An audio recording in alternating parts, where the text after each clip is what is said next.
नमो भगवती वासुदेवाय तत्सत्। अखण्डमण्डलाकारं व्याप्तं येन चराचरं तत्पदं दर्शितं येन तस्मै श्रीगुरवे नमः। अज्ञानतिमिरान्धस्य ज्ञानाञ्जनशलाकया चक्षुरुन्मीलितं येन तस्मै श्रीगुरवे नमः। वन्देऽहं श्रीगुरो श्रीयुतपदकमलं श्रीगुरून् वैष्णवांश्च श्रीरूपं साग्रजातं सहगण रघुनाथान्वितं तं सञ्जीवं सद्वैतं सावधूतं परिजनसहितं कृष्णचैतन्यदेवं श्रीराधा कृष्णपादां सहगण ललितां श्रीविशाखान्वितांश्च नारायणं नमस्कृत्य नरं चैव नरोत्तमं देवीं सरस्वतीं व्यासं ततो जयमुदीरयेत्। अनर्पितचरिचिरात् करुणया अवतीर्ण कलौ समर्पयितुम् उन्नत उज्ज्वलरसां भक्तिश्रियं हरिपुरटसुन्दरद्युति कदम्बसन्दीपित सदा हृदयकन्दरि स्फुरतु वः शचीनन्दन। आनन्दलीलामय विग्रहाय हेमाभ दिव्यच्छवि सुन्दराय तस्मै महाप्रेमरसप्रदाय चैतन्यचन्द्राय नमो नमस्ते। कालान्नष्टं भक्तियोगं निजं च प्रादुष्कर्तुं कृष्ण चैतन्यनामा आविर्भूत स्वस्य पदारविन्दे गार्हं लियतां चित्तभृङ्ग औदार्यन शुकामधेनुं दिविषद्वृक्षेन्दुचिन्तामणिं वृन्दं ब्रह्मसुखं च सुन्दरतया कन्दर्पवृन्दं प्रभुं वात्सल्येन सुमातृधेनुं निचयं विस्फोर्धिनं नन्दिनं नित्यानन्दमहं नमामि सततं प्रेमाब्धि संवर्धिनम्। नमस्ते कालसत्ताय जगन्नाथसुताय च सभक्ताय सपुत्राय सकलत्राय ते नमो नमः। बर्हातीराभिरामं मृगमदतिलकं कुण्डलाक्रान्तगण्डं कन्याक्षं कम्भुकण्ठं स्मितसुभगमुखं स्याधरीनास्तवेणुं श्यामं शान्तं त्रिभङ्गं रविकरवसनं भूषितं वैजयन्त्या वन्दे वृन्दावनस्थं युवती शतवृतं ब्रह्मगोपालवीशं। नमो ब्रह्मण्यदेवाय गोब्राह्मणहिताय च जगद्धिताय कृष्णाय गोविन्दाय मूकं करोति वाचालं पङ्गुं लङ्घयति गिरिं यत्कृपात्तमहं वन्दे परमानन्दमाधवम् पङ्गुं लङ्घयति शैलं मुखमावर्तयिश्रुतिम् यत्कृपात्तमहं वन्दे कृष्ण चैतन्यमीश्वरम् यं प्रव्रजन्तम् अनुपेतम् अपेतकृत्वम् द्वैपायन विरहकातर आजुहाव पुत्रेति तन्मयतया तरवयभिनेदु तं सर्वभूतहृदये मुनिं मानतमस्मि तुलसीकाननं यत्र यत्र पद्मवनानि च पुराणं पठनं यत्र तत्र सन्निहितो हरि वन्दे वृन्दावनगुरुं कृष्णं कमललोचनं पीताम्बरं घनश्यामं वनमाला विभूषितम् हे कृष्ण कृपा सिन्धु दीनबन्धो जगत्पति गोपीश गोपिकाकान्त राधाकान्त नमोस्तुते राधाराशेश्वरीं रम्यां गोविन्दमोहिनी परं वृषभानुसुतां देवीं प्रणममहं हरिप्रिये वञ्चाकल्पतरुभ्यश्च कृपासिन्धुभ्यैव च पतितानां पावनेभ्यो वैष्णवेभ्यो नमो नमः।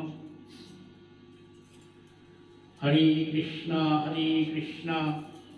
कृष्ण कृष्ण हरे हरे हरे राम राम राम हरे हरे। जय रूप सनातन भट्ट रघुनाथ শ্রীজীব গোপাল ভট্ট দাস রঘুনাথ এই ছয় গোসাঁইর করি চরণ বন্দন। যাহা হইতে বিঘ্ন নাশ অভীষ্ট পূরণ।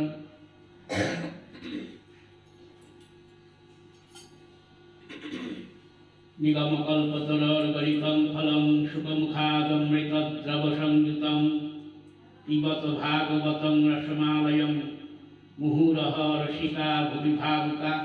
জয় জয় নিতাই গৌর হরি বল নিতাই গৌর হরি বল নিতাই গৌর হরি বল।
ओम नमो भगवते वासुदेवाय। तत्सत्। নৈমিষারণ্যে 60,000 অগ্নিহোত্রী বেদজ্ঞ ব্রাহ্মণ শ্রোতা সনকাদি ঋষিগণ প্রশ্নকর্তা লোমহর্ষনন্দন শ্রীসুত গোস্বামীপদ বক্তা প্রভাস তীর্থে মৈত্র ঋষি বক্তা এবং বিদুর শ্রোতা সুরধনী গঙ্গার তীরে কৃপাট হরিদ্বারে পাণ্ডবংশ অবতংশ অর্জুনের নাতি মহারাজ পরীক্ষিত ব্রহ্মশাপগ্রস্ত হয়ে ক্ষুধারণ্য তৃষ্ণার জল পরিত্যাগ পূর্বক প্রায় উপবেশন করে আছেন।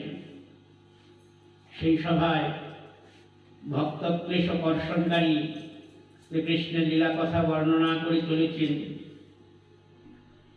আজন্ম ব্রহ্মচর্যরত স্ত্রী পুরুষে ভেদ জ্ঞান শূন্য পরমযোগী ব্যাসনন্দন শ্রী শুভদেব গোস্বামী।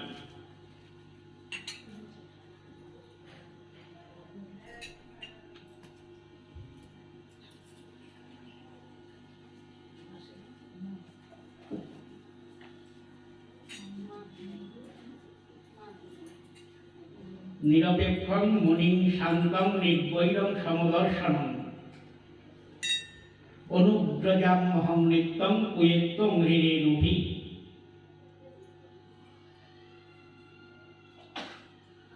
ভগবান ভক্তিরস আস্বাদন করছেন,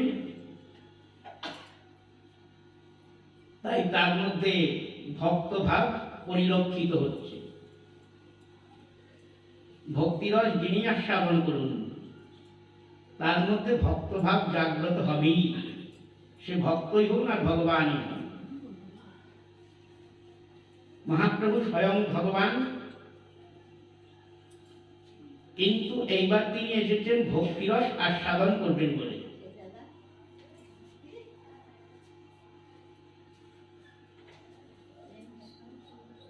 গৌর লীলাটাকে বলা হয় বাঞ্ছাপূর্তি লীলা। বাঞ্ছা মানে হলো বাসনা, পূর্তি মানে পূরণ।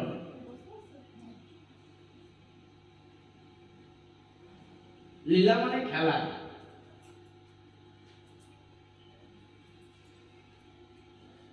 বাসনা পূরণ করার একটা খেলা চলছে।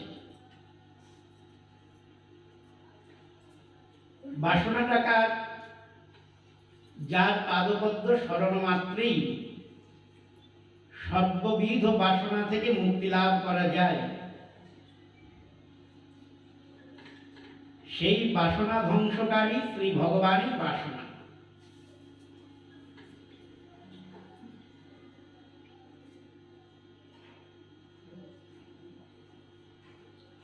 বাসনাটা তার কবে হয়েছে? ভগবান শ্রী গোবিন্দের বাসনাটা হলো বৃন্দাবন লীলাতে তিনি রাধারানীর ভক্তিটাকে জানতে চেয়েছিলেন।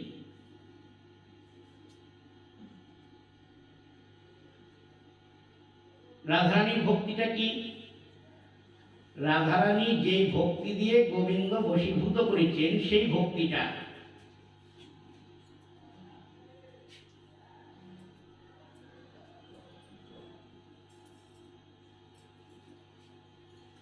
রাধারানীর যে ভক্তি সেই ভক্তিটাকে বলা হয় মাদনাক্ষ মহাভাব। আমরা তো ভাব বুঝি না, মহাভাব কি বা মাদনাক্ষ মহাভাব কি সেটা বুঝবো কিভাবে?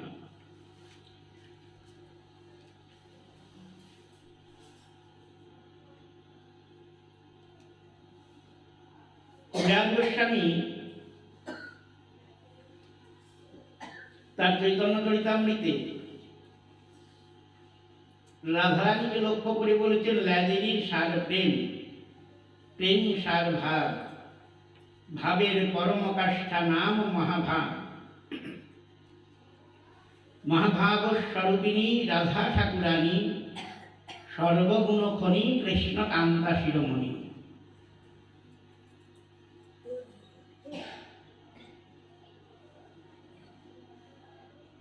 সর্বগুণ খনি কৃষ্ণকান্তা শিরোমণি রাধারানী।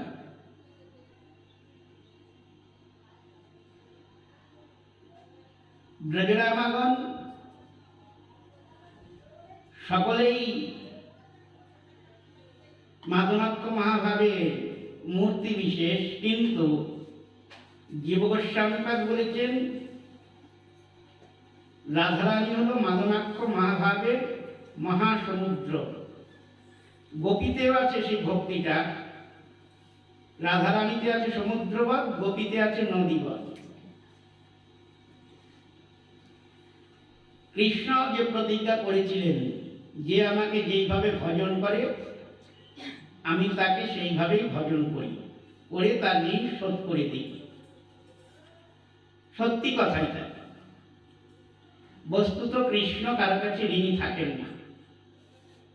অনন্ত ব্রহ্মাণ্ডস্থিত অনন্ত ভক্ত আছে, যে ভক্ত যেইভাবে গোবিন্দ ভজন করছেন শ্রীকৃষ্ণচন্দ্র সেই ভক্তের ঋণ ঠিক সেইভাবেই শোধ করে দিচ্ছেন। কিন্তু একটা জায়গায় তিনি পারেননি, তা হল রাধা ঠাকুরানীর কাছে। কারণ রাধারানীর যে কৃষ্ণ ভক্তি, সেই ভক্তিটা হলো কৃষ্ণ সুখৈক তাৎপর্যময়ী হেতু। কৃষ্ণ সুখৈক তাৎপর্যময় ভক্তি রাধারানীর অন্তরে সসুখ বাসনা বলে কিছুই নাই। রাধারানীর মূর্তিটা তৈরি হয়েছে কৃষ্ণ সুখ, তাই দিয়ে। তাহলে কৃষ্ণ যদি রাধারানীর ঋণ শোধ করতে যায়, তাহলে দেখা যাচ্ছে কৃষ্ণ রাধারানীর ঋণ শোধ করে উঠতে পারছে না, উত্তর উত্তর ঋণের বোঝা তার বেড়ে চলেছে। তাহলে সেই প্রতিজ্ঞা বচন তো ভঙ্গ হয়েছে। প্রতিজ্ঞা ভঙ্গ করলে তো পাপ হয়, ওইটি ভগবৎ স্বরূপের অপবিত্রতা দোষ। এবং সেই সম্বন্ধেই ভগবান উদ্ধবজিকে বলেছেন, আমি পবিত্র হবার জন্য ভক্তের অনুগমন করি।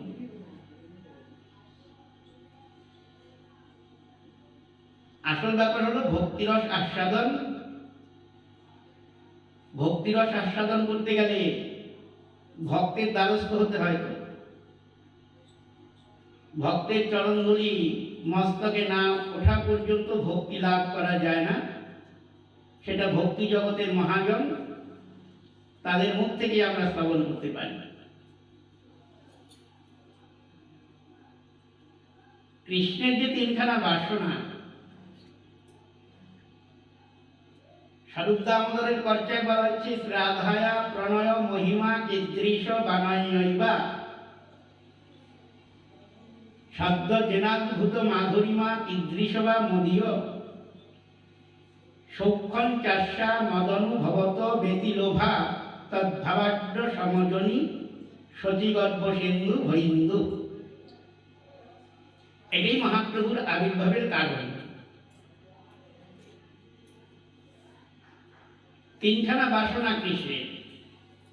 প্রথম বাসনা হলো রাধারানীর যে প্রণয়ের মহিমা, মানে রাধারানীর ভক্তিটা কিরকম। আমার রূপমাধুর্য, সেই রূপমাধুর্যটা কিরকম, এবং এই রূপমাধুর্য আস্বাদন করে রাধারানীর কতটা সুখ হয়। এই হলো তিনখানা বাসনা। কার বাসনা? রাধারানীর বাসনা।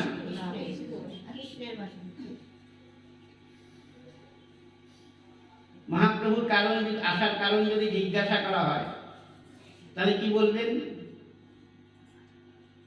যুগধর্ম প্রবর্তন করতে এসেছেন, হরিনাম দিতে এসেছেন। মহাপ্রভু এসেছেন কিসের জন্য?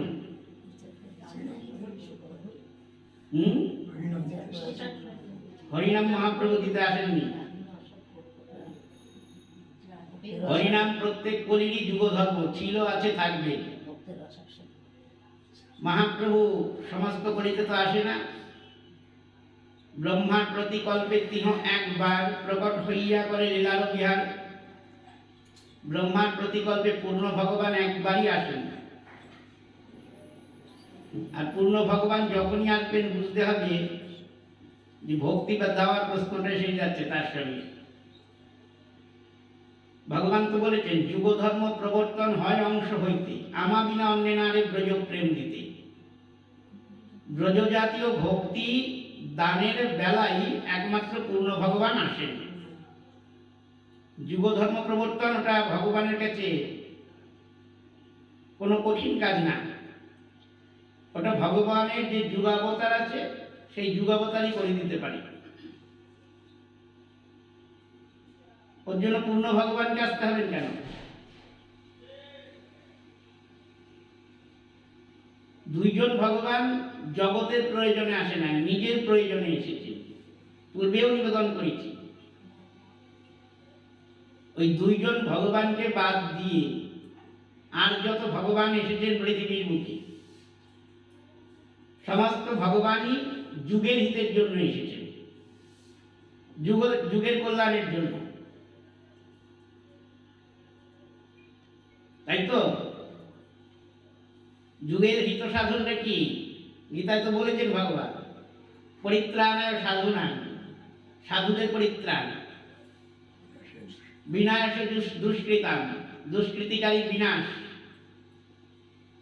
ধর্ম সংস্থাপনার্থায়, ধর্ম সংরক্ষণ। এই জন্য যুগে যুগে ভগবান আসেন, তো ভগবান বললেনই। তাহলে সাধুদের পরিত্রাণ, অসাধুদের ধ্বংস, ধর্ম সংরক্ষণ, এই তিনখানা কাজ ভগবানের কি কোনো নিজস্ব ব্যাপার? নিজস্ব বলে মনে হচ্ছে ভগবান জগতের কল্যাণের জন্য, জগতের মঙ্গলের জন্য আসছেন তিনি। সব ভগবানই তাই, দুজন ভগবানকে বাদ রাখতে হবে, একজন শ্যাম সুন্দর, একজন গৌর সুন্দর। এই দুই ভগবান এসেছেন নিজের প্রয়োজনে, ভক্তি রস নির্যাস আস্বাদন করার জন্য। যুগধর্ম প্রবর্তন জগতের হিত সাধন, ওটা আনুষঙ্গিকভাবে হয়ে গেছে, ওর জন্য আলাদা করে কোনো যুগাবতারের প্রশ্ন আসে না। কারণ পূর্ণ ভগবান যেই কালে আর যত অবতার তাহে আসে মিলে, পূর্ণ ভগবান যখন আসেন তখন সেই ভগবানের মধ্যেই সমস্ত অবতার মিশে থাকে।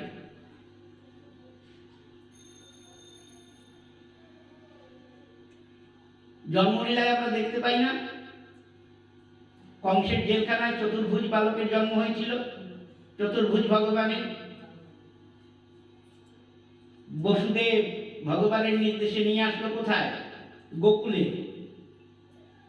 যেমন ভাবে বলেছেন সেইভাবে কাজ করেছেন। নন্দপত্নী যশোদা মিথুন সন্তানের জন্ম দিয়েছিলেন। একসঙ্গে একটা পুত্র একটা কন্যার জন্ম দিলে তাকে বলা হয় মিথুন সন্তান। যশোদা তাই জন্ম দিয়েছেন। বসুদেব ওই চতুর্ভুজ বালককে দ্বিভুজ বালকের পাশে শায়িত করলেন আর কন্যাটিকে নিয়ে নিলেন। তখন বসুদেব কি দেখলেন? ঘনে সৌদামিনী যথা আকাশে বিদ্যুৎ চমকে যেভাবে সঙ্গে সঙ্গে অদৃশ্য হয়,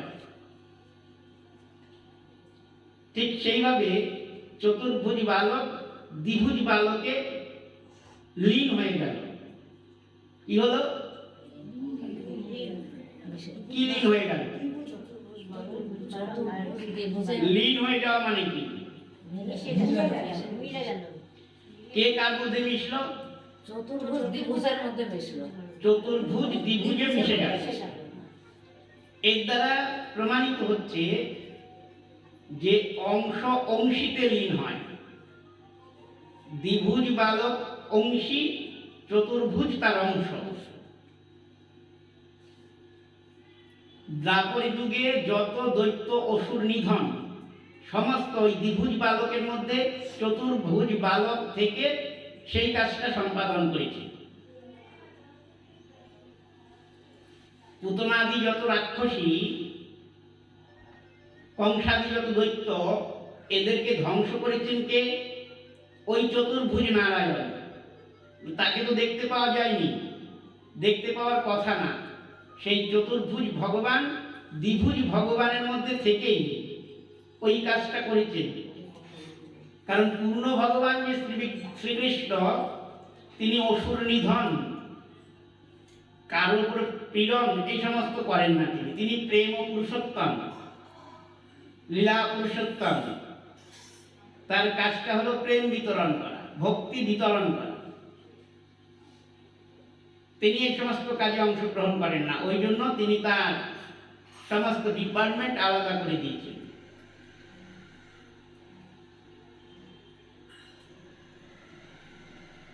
তিনি কি পারেন? তিনি যা পারেন সেটা কবিরাজ গোস্বামী বলেছেন, নিরন্তর কামক্রীড়া যাহার চরিত। তিনি শুধু লীলাই করতে জানেন আর ভক্তি দান করতে জানেন, এছাড়া কিছু করবেন না তিনি। ব্রহ্মার প্রতিকল্পে পূর্ণ ভগবান একবারই আসেন। বর্তমান যে কলি, এটা নিয়ম, যেই দ্বাপর যুগে কৃষ্ণ আসবে সেই পরের যে কলিযুগটা, সেই কলিযুগে মহাপ্রভু আসেন। এরপরে যে কলিযুগ আসবে তখন মহাপ্রভু আসবে না। ওই কলির আগে যে দ্বাপর যুগ আসবে সেই দ্বাপরেও কৃষ্ণ আসবে না। আসবে?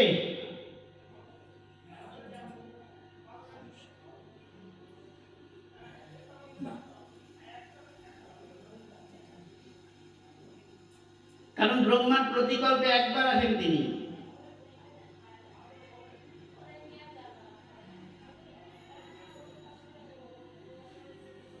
ব্রহ্মার কল্প মানে 30টা কল্প আছে। আমাদের যেমন 1 তারিখ 2 তারিখ ক্যালেন্ডার থাকে, ব্রহ্মার ক্যালেন্ডার 30টা কল্প। বর্তমান যে কল্পটা চলছে এর নাম হলো শ্বেত বরাহ কল্প।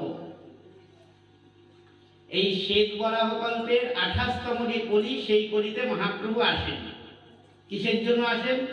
ননাস্বাদিত যে ভক্তি রস, যেটা দাপরে হয়নি, সেই ভক্তিটাকে আস্বাদন করার জন্য মহাপ্রভু এসেছেন। বাংলা মহাজন বলেছেন, কই ছন রাধা প্রেমা, কই ছন মাধুরীমা, কই ছন সুখে তিহ ভোর। মানে রাধারানীর প্রেমটা কিরকম, আমার রূপমাধুর্য কিরকম। আমার রূপমাধুর্য মানে ভগবান শ্রীকৃষ্ণ বলছেন ভগবানের যে রূপ, সেই রূপটা কিরকম, এবং এই রূপ দর্শন করে রাধারানীর কতটা সুখ হয়। এই হলো 3খানা বাসনা, যেটা বৃন্দাবন লীলায় পূর্ণ হয়নি, নবদ্বীপ লীলাতে হয়েছে।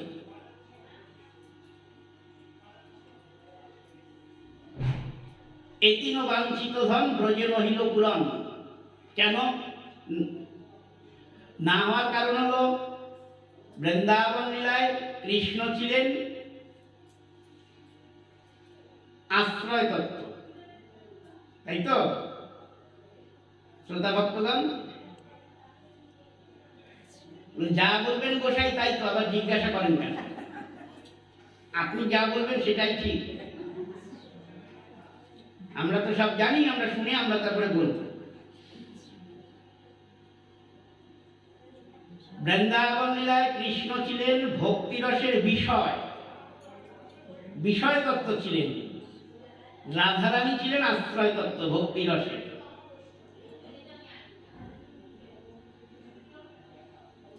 ভক্তিরসের আশ্রয় রাধারানী, বিষয় কৃষ্ণ। বিষয় কিভাবে আশ্রয় হৃদয়ের সংবাদ রাখবে, সেটা সম্ভব হয়নি।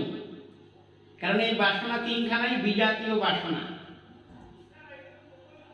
তাই এই বাসনা চরিতার্থ করার জন্য, তাই ভাবিয়া দেখিল মনে রাধার স্বরূপ বিনে, এ বাসনা পূর্ণ কভু নয়।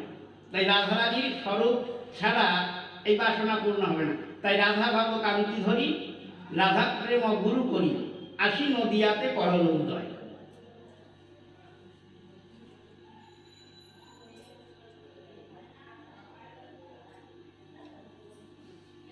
এখন রাধা ভাব কান্তি ধারণ করে কৃষ্ণ অন্তঃকৃষ্ণ বহির্গোপ, ভগবান নিজ স্বরূপ আধারে আধে হয়েছেন। শ্রেষ্ঠতম বিগ্রহ, এটা শ্রেষ্ঠতম অবতার।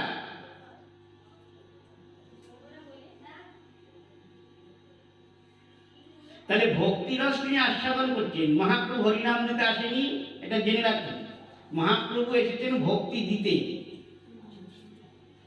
16 নাম 32 অক্ষর প্রত্যেক কলির যুগ ধর্ম ছিল, আছে, থাকবে। ও মহাপ্রভু আসলেই কি না আসলেই কি? মহাপ্রভুর দান তো হরিনাম নয়। মহাপ্রভুর যে দান সেটা হলো ভক্তি। এবং সেই ভক্তিটা কিরকম ভক্তি? রূপ গোস্বামী বলছেন, সমর্পয়িতুম উন্নত উজ্জ্বল রসায়ন স্বভক্তি শ্রিয়ম। উন্নত উজ্জ্বল রসময় যে ভক্তি, মানে রাগানুগা ভক্তি, সেই ভক্তি দিতে এসেছেন। সেই ভক্তিটা দেবেন তিনি কোথায়? মাধ্যম করলেন হরিনামকে। মাধ্যম তো চাই। মহাপ্রভুর প্রকট লীলায় যত ভক্ত ছিল এরা ভক্তি লাভ করে কৃতার্থ হয়েছিল। মহাপ্রভু যখন অপ্রকট হবেন তখন এই ভক্তিটা পাবে কিভাবে? সেই কথা চিন্তা করে মহাপ্রভু এই ব্রজজাতীয় ভক্তি, যাকে উন্নত উজ্জ্বল রসময়ী ভক্তি বলা হয়, সেই ভক্তিটাকে হরিনামের মধ্যে তিনি রেখেছেন। হরিনাম দিতে আসেন না। তাই মহাপ্রভুর স্বরূপে ভক্তের লক্ষণগুলি পরিষ্কার হয়ে উঠেছে। ওই জন্য অদ্বৈত আচার্য চিন্তা করতেন, কেন প্রচার করে না? আমি এত কষ্ট করে আনলাম, তিনি নিজেকে অবগণ্ঠিত করে রেখেছে কেন? ওই কারণ ভক্তের স্বরূপ লক্ষণে যা আছে, এবার মহাপ্রভুতেও তাই আছে। ভগবান যখন যে অবতারে আসেন, যে স্বরূপে আসেন, সেই স্বরূপের মর্যাদা দেন। তাহলে ভগবান এবার এসেছেন কি ভক্তের স্বরূপে। তাই ভক্তের স্বরূপে যে সমস্ত ধর্মগুলি থাকে মহাপ্রভুর মধ্যেও আছে। ভক্তের স্বরূপে যে লক্ষণগুলি থাকে মহাপ্রভুর মধ্যেও তো আছে। ভক্তের স্বরূপে কি লক্ষণ থাকে সেটা উদ্ধবজিকে বলেছেন, নিরপেক্ষং মুনি শান্তং নির্বৈরং সমদর্শনম। আমরা নিরপেক্ষ ভক্তের কথা শুনেছি এই কয়দিনে। মুনি ভক্ত যে মননশীল ভগবানের, তার কথাও শুনেছি অল্প বিস্তর। এবং শান্ত, গতকাল আলোচনা হয়েছে শান্ত, কিভাবে চিত্ত শান্ত হবে সেই প্রসঙ্গে কিছুটা অল্প কিছু কথা বলা হয়েছে। নির্বৈর, নির্বৈর মানে ভক্তের শত্রু নাই। ভক্ত কাউকে শত্রু মনে করে না, ভক্তকে কেউ শত্রু মনে করে না। ওই জন্য ভক্ত নির্বৈর এবং সমদর্শন। সমদর্শন, সমদর্শন মানে সত্যকে যিনি দর্শন করেছেন তাকে বলা হয় সমদর্শী। এবার সত্য কে? সত্য বস্তু জগতে কে? সেটা শ্রীমদ্ ভাগবতের 10ম স্কন্ধে গর্ভস্তুতি। গর্ভস্তুতি মানে মানে দেবকী মা যখন অন্তঃসত্ত্বা ছিলেন, তার গর্ভে যখন ভগবান ছিলেন, তখন দেবতারা এসে কংসের জেলখানাতে ওই গর্ভের স্তুতিটা নিয়ম। ভগবান যখন যাকে আশ্রয় করে আসেন তার গর্ভস্তুতি দেবতারা করে যায়। দাপরেও হয়েছে। ওই গর্ভস্তুতি প্রসঙ্গে সত্য বস্তু কি সেটা দেবতারা প্রকাশ করেছেন, ব্রহ্মাদি দেবগণ। দেবগণ করজোরে বলছেন, সত্যব্রতং সত্যপরং ত্রিসত্যং সত্যস্য যোনি নিহিতঞ্চ সত্যি সত্যস্য সত্যং ঋতসত্র নেত্রং সত্যাত্মকং তাং শরণং প্রপন্না। এই তো সত্য। ভগবানকে বলছেন সত্যব্রত আপনি, আপনি সত্যপর, ত্রিসত্য আপনি, মানে ছিলেন, আছেন, থাকবেন। জগতের এমন আর কোনো বস্তু নাই ছিল, আছে, থাকবে, একমাত্র ভগবান ছাড়া। ছিল, আছে, থাকবে। আর কে আছে এরকম? আর কেউ নাই। একমাত্র ভগবানই ত্রিকাল সত্য। সত্যব্রত হওয়া যাবে কিভাবে? সত্যকে যে আশ্রয় করেছেন সেই সত্যব্রত। সত্যকে আশ্রয় করা মানে কি? মানে আমি আর মিথ্যা কথা কোনোদিনও বলবো না, তাই তো? আজ থেকে আপনি প্রতিজ্ঞা করলেন যে আমি আর মিথ্যা কথা বলবো না, তাহলে সত্যব্রত হওয়া যাবে। অত সহজ না। থাকবেন মিথ্যার জগতে, মিথ্যা নিয়ে বাস করবেন, মিথ্যার অনুশাসন মেনে চলবেন। মিথ্যা আমাদের উপরে প্রভুত্ব করছে। হ্যাঁ, এহেন কঠিন পরিস্থিতির মধ্যে মিথ্যার জগতে বাস করে সত্য শুধু বলবো তা কি করে সম্ভব, সেটা সন্ধ্যাজি বাবু জানে।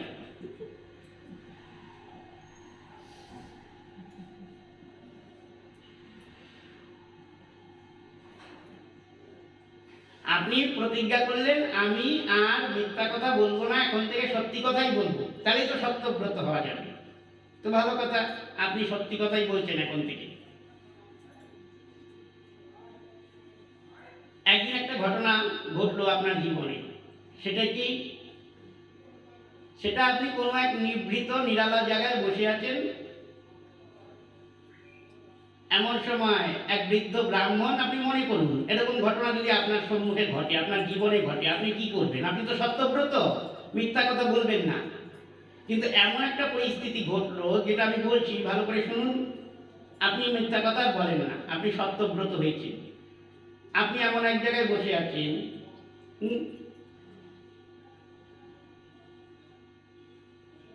হঠাৎ সেই জায়গা দিয়ে দেখলেন আপনার সামনে দিয়ে একজন বৃদ্ধ ব্রাহ্মণ প্রাণ ভয়ে ভীত হয়ে দৌড়ে আপনার সম্মুখেই কোনো একটা গাছের আড়ালে গিয়ে লুকিয়েছে।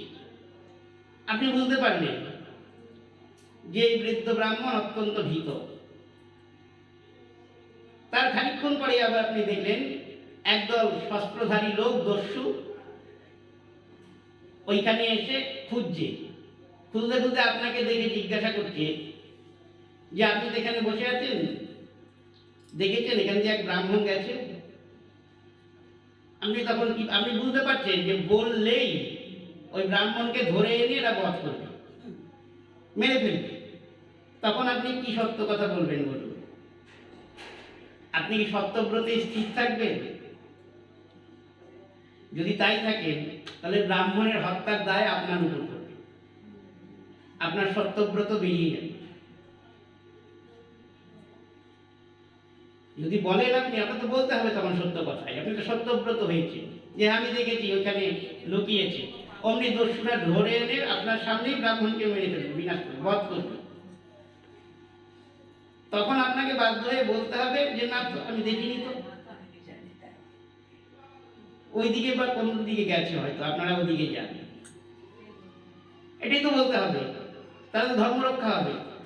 অথচ আপনি মিথ্যা কথা বলে ফেলবেন না। কেন সে কথা বললে হবে না? সব মিথ্যাতেই আপনি সত্যব্রত, যাহা বলিব সত্য বলিব, এই ব্রত ধারণ করেছেন। যা দেখলেন সেই সত্যটাই আপনি তুলে ধরবেন, তা করলেন না। আপনি জানেন এটা অন্যায়, এটা অধর্ম। সুতরাং এই জগতে সত্যব্রত ওইভাবে হওয়া যায় না। এই জগতে সত্যব্রত হতে হলে ত্রিকাল সত্য যে গৌর গোবিন্দ, তার পাদপদ্ম আশ্রয় করতে হয়। যদি সেইটা করা যায় তাহলে সত্যব্রত। যেমন জীব গোস্বামী বলেছেন না, যে কলিতে তো কোনো ব্রহ্মচর্য নাই, কলিতে কোনো ব্রহ্মচারী নাই, অসম্ভব ব্যাপার। কেন না, ব্রহ্মচর্য ব্রত তখনই ধ্বংসপ্রাপ্ত হয় যখন কোনো প্রকৃতি বা নারী মূর্তি দেখা হয়, সঙ্গে সঙ্গে ব্রহ্মচর্য ধর্ম শেষ হয়ে যায়। সুতরাং কলিতে ব্রহ্মচারী হওয়া প্রায় অসম্ভব। তাই জীব গোস্বামীর সিদ্ধান্ত যে কে বলল কলিতে ব্রহ্মচারী নাই? অনেক আছে। বলে কিরকম? ব্রহ্ম হলো গোবিন্দ, ব্রহ্ম হলো গোবিন্দ, তার যে চর্যা করে অর্থাৎ অর্চনা করে তারাই কলিতে ব্রহ্মচারী। ঠিক তেমনি সত্য মানে একমাত্র ভগবান, তাকে আশ্রয় করার জন্য, তার পাদপদ্ম লাভের জন্য যত খুশি মিথ্যা কথা বলা যায় তাতে কোনো অপরাধ হয় না। এটা ভগবত বচনই আছে। মন নিমিত্তং কৃতং অধর্মমপি ধর্মায় কল্পতে। ভগবত বচন। যেই জায়গাটায় বিশেষ জোর দিতে হবে এই কথার মধ্যে, সেটা হলো মন নিমিত্তং। ভগবান বলছেন মন নিমিত্তং কৃতং অধর্মমপি ধর্মায় কল্পতে। আমার জন্য কেউ যদি অধর্ম করে সেটা ধর্মেই পর্যবসিত হয়। কার জন্য? গোবিন্দের জন্য। যে অধর্ম করবে মানে গোবিন্দ পাদপদ্ম লাভের জন্য যদি কেউ অধর্ম করে ফেলে অজ্ঞাতসারে, তাহলে সেটা ধর্মের মধ্যেই করবে। এটা কিন্তু ভগবানের জন্যই একমাত্র। নিজের জন্য বা নিজ জনের জন্য করলে কিন্তু আর তা হবে না। যদি ওর মধ্যে কোনো নিজের স্বার্থ জড়িত থাকে তাহলে হবে না। দেখতে হবে তুমি যে অধর্ম আচরণ করছো সেটা কি কৃষ্ণকে কেন্দ্র করে, ভগবানকে কেন্দ্র করে, ভগবানকে লাভ করার জন্য? তাহলে ঠিক আছে, তাহলে সেটা ধর্মে অধর্ম না। কিন্তু নিজের জন্য হলেই, এই যে ফুল চুরি করতে যায় না, সকাল হলেই অনেক গালিগালাজ খায়, তাতে কিছু যায় আসে না। ফুলটা তো গোবিন্দ চরণে দেওয়া হচ্ছে, ওটা অধর্ম না, ওটা ধর্মই। কারণ এই জগৎ সংসারে সমস্ত বস্তুর সম্পত্তি ভগবান। কার? সব ভগবানের। শ্রুতি বলেছেন না, মা গৃহ কর্ষসি ধনম। খুব সাংঘাতিক কথা, খুব মূল্যবান কথা। মা গৃহ কর্ষসি ধনম। মা গৃহ মানে লোভ করো না, লোভ করো না। অপরের ধনে, অন্যের সম্পত্তিতে লোভ করো না। তো অন্যের সম্পত্তি মানে কি? এই পৃথিবীতে যত ধন সম্পত্তি, যত খাওয়ার দাওয়ার ভোজ্যপেয় যা কিছু আছে সব ভগবানের। গীতায় বলেছেন ভগবান যে আমার জিনিস আমাকে না দিয়ে যে আত্মসাৎ করে সে জগতের চোর। তাই ওই ফুল ফল যদি চুরি করে গোবিন্দ সেবায় লাগানো যায় তাতে অধর্ম হয় না, সেটা ধর্মের মধ্যেই পড়ে। নিজে খেতে গেলে, নিজে মালা করতে গেলেই অপরাধ। এটা মন নিমিত্তং কৃতং অধর্মমপি ধর্মায় কল্পতে একটা স্থূল উদাহরণ দেওয়া হলো। এর সূক্ষ্ম উদাহরণ আছে, কিন্তু ঘুমানো একটা ব্যাপার থাকে না ভক্তদের পাশের আসরে বসে, সেটা তো থাকতেই হবে। কারণ অনর্থ তো অনর্থ, অনর্থ আমাদের ছাড়ে না। আরো বেশি করে ভজন করতে গেলে অনর্থগুলি বেশি আসে। এই আনুকূল্যস্য সেবনম প্রতিকূল্য বিবর্জনম, ভগবত সেবার অনুকূল পরিস্থিতিগুলি গ্রহণ করা। তো ভগবত সেবার অনুকূল পরিস্থিতি একটা জাজ্জল্যমান প্রমাণ দেখুন না। এই যে পাঠ শুনতে বসে ঘুমানো, এটা কি ভালো? এটা কি ভাগবত শোনার অনুকূল পরিস্থিতি? মানে ভাগবত শোনার প্রতিকূলতা করছে এই ঘুমটা। আমরা কি বলতে পারি বা চেষ্টা করি যে ঘুম থাকবে না, ঘুমাবো না? তা করি না, আমরা বেছে নিয়ে এই সময়টাই ঘুমোর জন্য। সারাদিনের অক্লান্ত পরিশ্রম করে পাঠের আসরে বসে একটু ঝিমিয়ে নেব। লোকেও ভাববে আমি ভক্ত বৈষ্ণব আছি, পাঠ শুনি, এদিকে ঘুমটাও হয়ে গেল, সব দিকে রক্ষা হলো। খুব কঠিন ভক্তি যাজনটা, সহজ বলা হয়, আসলে কঠিন ব্যাপার। ভগবত চরণে ভক্তিটা করতে গেলেই সৎ মহাপুরুষের আশ্রয় গ্রহণ করতে হবে, ভক্ত সঙ্গ করতে হবে এবং শাস্ত্রোক্ত বিধানে করতে হবে। অশাস্ত্রীয় বিধানে ভক্তি করলে সেই ভক্তিতে ভগবান প্রসন্ন হবেন না। কারণ ভক্তি অনেকেই করেছে জগতে, ভগবানকে চিন্তা করা, ভগবানকে ধ্যান করাটাই ভক্তি, ভগবানে মননশীল হওয়াটাই ভক্তি যদি হয়, তাহলে রূপ গোস্বামী বলেছেন আনুকূল্যেন কৃষ্ণানুশীলনম ভক্তির উত্তমা। আপনি যে গোবিন্দ ভজন করছেন, শ্রবণ কীর্তনাদি ভক্তি অঙ্গ যাজন, সেটা আনুকূল্যাত্মক হতে হবে, মানে কৃষ্ণের আনুকূল্যাত্মক হতে হবে, তাহলে সেই ভক্তিটা উত্তমা ভক্তি হবে। শয়নে স্বপনে সর্বত্রই সবসময় কংস কৃষ্ণকে চিন্তা করেছেন, করেছেন না? কংসের যে ভক্তি তাকে কি উত্তমা ভক্তি বলা হয়? কংসের তো কৃষ্ণ চিন্তা ছাড়া কিছুই ছিল না। কৃষ্ণকে চিন্তা করলে, ধ্যান করলে, হরি নাম করলেই যদি ভক্তি হয়, এটা যদি প্রশ্ন হয় যে ভগবানের নাম করলেই ভক্তি, ভগবানকে ধ্যান করলেই ভক্তি, তাই যদি হয় কংস নিরন্তর কৃষ্ণ নাম করতেন। কংস নিরন্তর কৃষ্ণকে, এমনই অবস্থা মদ্যপান করার সময় সেই মদের গ্লাসেও কৃষ্ণ দর্শন করেছে।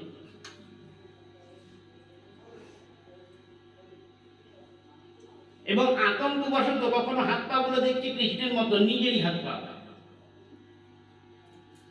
তাহলে কৃষ্ণের চিন্তা করতে করতে এমনই অবস্থা কংসের, তাহলে সেই যে কংসের কৃষ্ণ ভক্তি, তাকে কিন্তু উত্তমা ভক্তি বলা হয় না। কেন হয় না? না, সেটা কৃষ্ণের আনুকূল্যাত্মক নয়। এমন সমস্ত কাজ করতে হবে যেই কাজ করলে গোবিন্দ প্রসন্ন হবেন, সেরকম যদি কাজের অনুষ্ঠান, কর্মের অনুষ্ঠান করা হয়, তাহলে সেই ভক্তিটা উত্তমা ভক্তি হবে।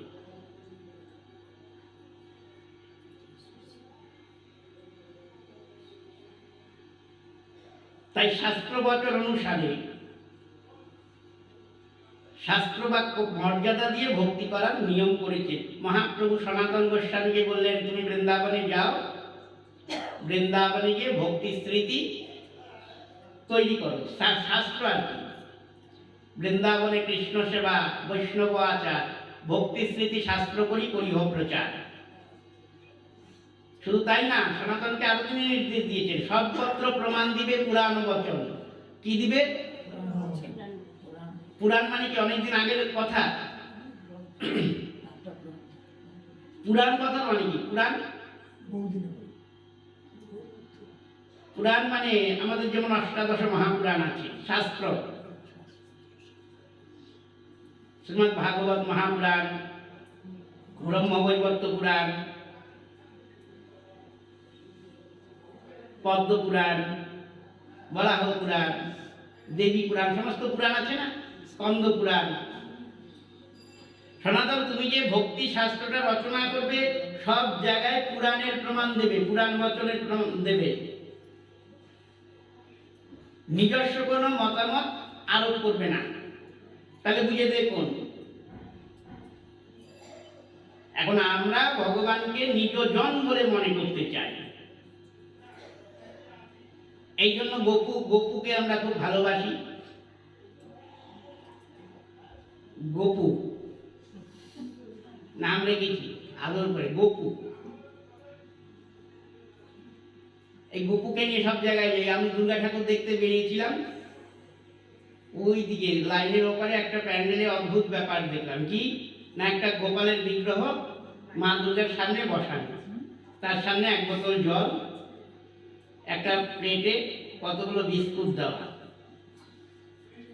তা আমি কৌতূহল সংবরণ করতে না পেরে ওই মণ্ডপে উপস্থিত একজনকে জিজ্ঞাসা করলাম যে মা দুর্গার সামনে এই গোপালের বিগ্রহ। বলছে ওই যে ওই দিদির, ওনার, উনি যেখানে যায় ওনার ছেলেকে নিয়ে যায়।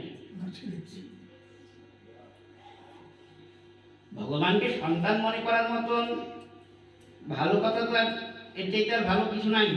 ভগবানকে নিজজন করা, আপনজন করার মতন কাজ, এর চাইতে মঙ্গলপ্রদ কাজ, শুভ কাজ আর জগতে কিচ্ছু নাই। কিন্তু সেটার কতগুলো নিয়ম আছে। একটা জায়গায় গিয়ে তখন ভগবানকে নিজজন মনে করা যাবে, তার আগে পর্যন্ত না। যেমন মহাপ্রভু বলেছিলেন না যে তুমি তো তোমার গোপালকে ছেলে মনে করো, তাহলে আবার প্রণাম করো কেন? ছেলেকে তো কেউ প্রণাম করে না, বাপ হয়ে ছেলেকে প্রণাম করে? তা করছো না। আসল ব্যাপারটা কি? আসল ব্যাপারটা হলো প্রেম। যেই প্রেম অন্তরে আসলে পরে তখন চিত্তটা দ্রব হয়, গলে যায়। আমাদের চিত্তটা তো কঠিন। আর একটা আকার আছে, আমাদের চিত্তের আকার মানে কি আকৃতি আছে। আমাদের চিত্তের যে আকৃতিটা সেটা বিষয় আকারে আকারিত। কি আকারে? বিষয় আকারে আকারিত। বিষয়টা কি? বিষয়টা কি? শব্দ, স্পর্শ, গন্ধ, রূপ, রস, এই পঞ্চ তন্মাত্রা বিষয়। এই বিষয়কে আশ্রয় করে আমাদের চিত্ত। সুতরাং খুব কঠিন চিত্ত। চিত্তটাকে মনে হয় কি? চিত্তটা জতুর মতন কঠিন। জতু তো আপনারা দেখেছেন, জতুর নাম তো শুনেছেন। জতু মানে হচ্ছে গালা, লাক্ষা। এই যে মহাভারতে জতুগৃহ ধাও, জতুগৃহ মানে লাক্ষা দিয়ে তৈরি একটা ঘর। সেই ঘরে আগুন দিলে তাড়াতাড়ি আগুনটা ধরে যাবে। জতু এমন একটা বস্তু, একটা পদার্থ যেটা খুব কঠিন, আবার অগ্নি সংযোগ আসলে তখন গলে যায়। আমাদের চিত্ত মানে অন্তরেন্দ্রিয়, এই চিত্তটা ওইরকম জতুর মতন কঠিন। সেটা বিষয় আকারে আকারিত। সেটা যখন গলবে, গললে পরে সেই দ্রবীভূত যে চিত্ত, সেই চিত্ততে ভগবানকে নিজজন ভাবা যাবে। এই কঠিন চিত্ত নিয়ে নয়, কারণ এই কঠিন চিত্তে ভগবানের মমত্ববোধ জাগ্রত হওয়া অসম্ভব ব্যাপার।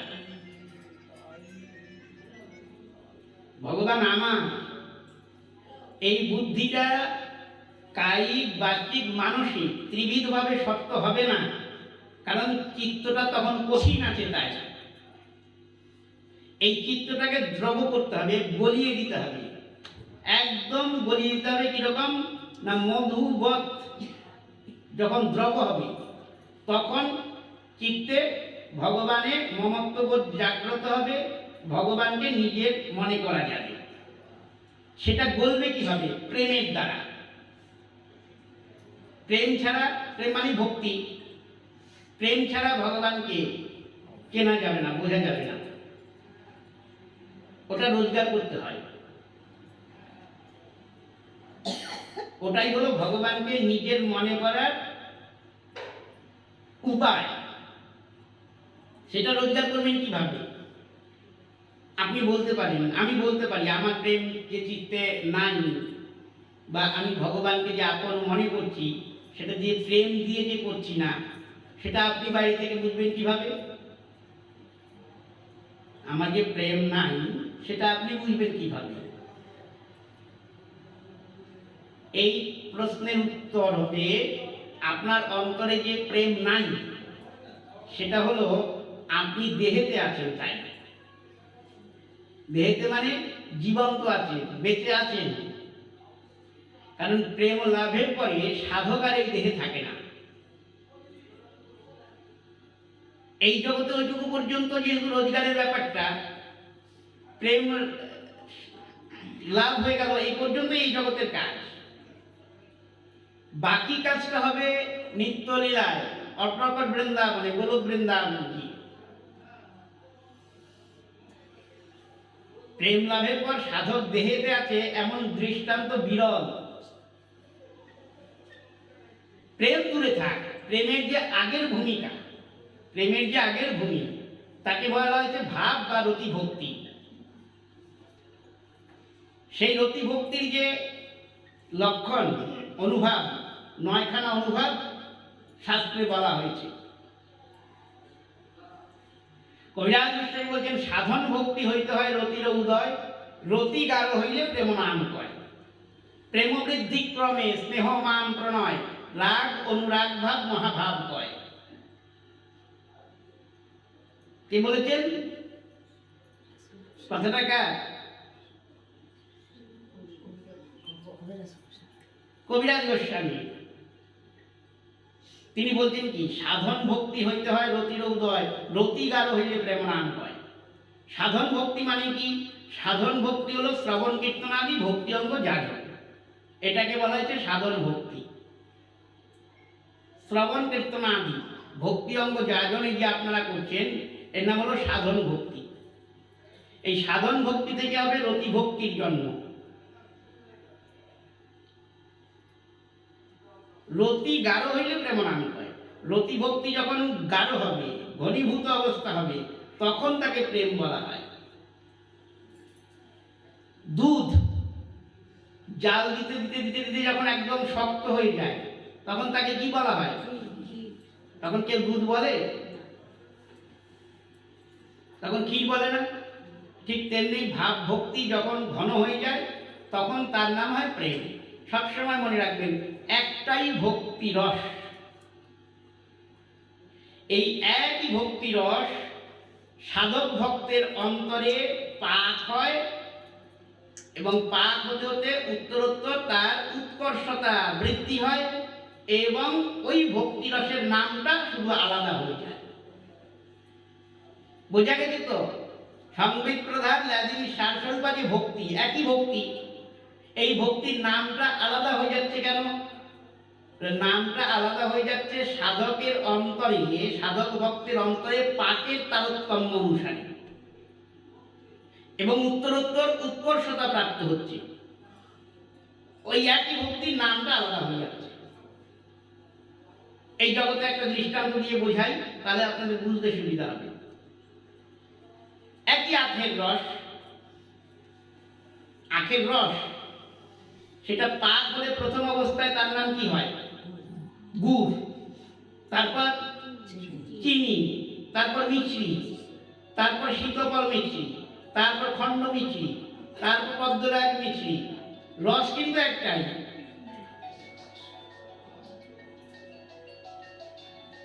রস কিন্তু একটাই। পাকের তারতম্য অনুসারে উৎকর্ষতা প্রাপ্ত হচ্ছে না? আখের রসের যে স্বাদ, তার থেকে আস্বাদ বেশি গুড়ে, গুড়ের যে আস্বাদ তার চাইতে চিনিতে, চিনির যে আস্বাদ তার চাইতে মিশ্রিতে। শুধু যে নাম আলাদা হচ্ছে তা না, এবং উৎকর্ষতা হচ্ছে, আস্বাদনটাও বৃদ্ধি প্রাপ্ত হচ্ছে। তাহলে এই জড় জগতে যদি এমন দৃষ্টান্ত থাকে, তাহলে চিন্ময় রাজ্যে চিন্ময় বস্তু যে ভক্তি রস, সেই ভক্তি রসের কেন এই দৃষ্টান্ত থাকবে না? এই জন্য বলা হয়েছে সাধন ভক্তি হইতে হয় রতির উদয়, রতি গাঢ় হইলে প্রেম নাম হয়। এবার লক্ষ্য করুন ভালো করে, প্রেম বৃদ্ধি ক্রমে স্নেহ, মান, প্রণয়, রাগ, অনুরাগ, ভাব, মহাভাব হয়। ওই ভক্তি রসটাই যেটা প্রথমে ছিল, ওই যে রতি ভক্তি, সেটা ঘন হলো, নাম হলো কি? প্রেম। প্রেমের পরে যখন আরো ঘন হলো, তখন নাম হলো স্নেহ। আবার উৎকর্ষতা প্রাপ্ত হচ্ছে, স্নেহ পরে মান, প্রণয়, রাগ, অনুরাগ, ভাব, মহাভাব। চরমতম পাক হচ্ছে মহাভাব। ভক্তির চরমতম পাক মহাভাব। যেমন দুগ্ধের চরম পরিণতি ঘৃত, এরপরে আর পাক নাই, তেমন ভক্তির চরমতম পাক মহাভাব।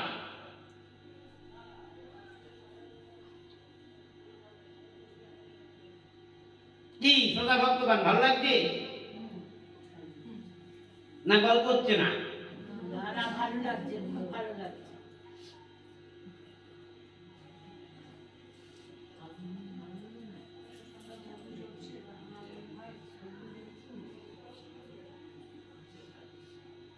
কবিরাজ গোস্বামী কিন্তু বলেছেন, সিদ্ধান্ত শুনিতে কেহ না করো অলস, যাহা হইতে কৃষ্ণে লাগে সুদৃঢ় মানস। সিদ্ধান্ত কথা শুনতে কেউ আলস্য করো না।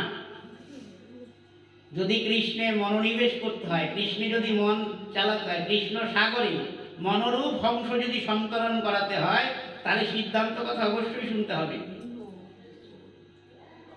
ভালো না লাগলেও শুনতে হবে।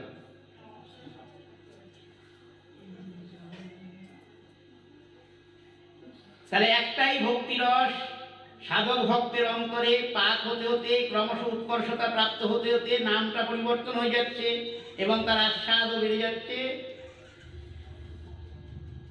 কবিরাজ গোস্বামী বলছেন সাধন ভক্তি হইতে হয় রতিরোগ হয়। সাধন ভক্তি মানে কি যেন বললাম, মনে নাই? সাধন ভক্তি কাকে বলা হয়? সাধন ভক্তি মানে কি? শ্রবণ কীর্তনাদি ভক্তি অঙ্গ জাগরণ,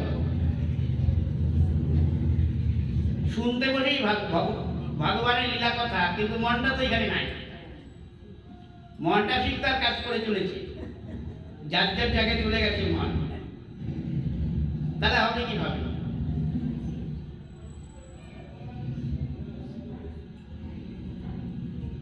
সাধন ভক্তি হচ্ছে শ্রবণ কীর্তনাদি ভক্তি অঙ্গ জাগরণ, একে বলা হয়েছে সাধন ভক্তি।